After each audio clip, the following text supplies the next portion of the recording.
السلام علیکم ورحمۃ اللہ وبرکاتہ۔ اللہ تعالیٰ کو توکل کرنے والے لوگ بہت پسند ہیں کہ جو اپنے معاملات کے بارے میں اللہ تعالیٰ کی ذات پہ بھروسہ کرتے ہیں، اسی پہ توکل کرتے ہیں۔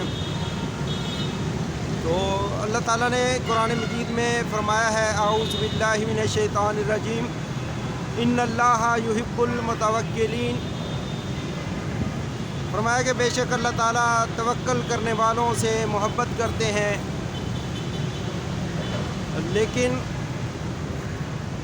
توکل کا یہ بھی مطلب نہیں ہے کہ ہاتھ پہ ہاتھ رکھ کے بیٹھے رہیں، کوئی کام نہ کریں اور یہ کہیں کہ ہمارا رب پہ توکل ہے، دنیا کے سب معاملات خود بخود ٹھیک ہوتے رہیں گے، چلتے رہیں گے۔ آپ صلی اللہ علیہ وسلم کی حیات طیبہ کو دیکھیں تو آپ صلی اللہ علیہ وسلم کی تو تعلیم یہ ہے کہ اونٹ کی ٹانگ کو باندھ کر پھر اللہ پہ توکل کیا جائے، پھر اللہ کے سپرد کر دیا جائے۔ جیسا کہ نبی صلی اللہ علیہ وسلم کی سیرت مبارکہ سے بھی ہمیں یہی سبق ملتا ہے کہ جو اسباب میسر ہیں ان کو استعمال کر کے پھر توکل اللہ پہ کیا جائے۔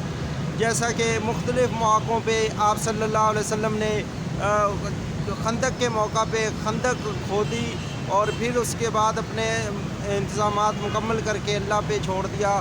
اسی طرح جنگ بدر میں آپ صلی اللہ علیہ وسلم نے جو کچھ میسر تھا وہ لے کے میدان میں پہنچ گئے اور پھر اللہ سے دعائیں کی اور اللہ کے سپرد کر دیا۔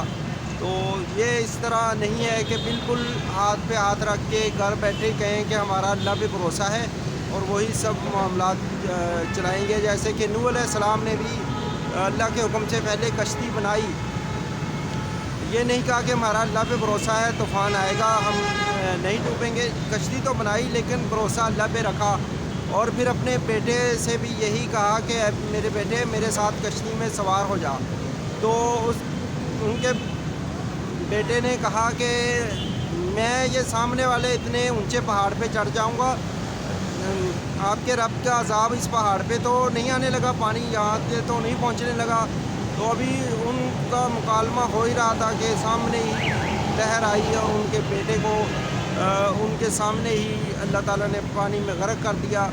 تو یہ چیزیں اور اسباب پھر اللہ کے عذاب سے تو نہیں بچا سکتے، ان چیزوں پہ بھروسہ تو نہیں کیا جا سکتا۔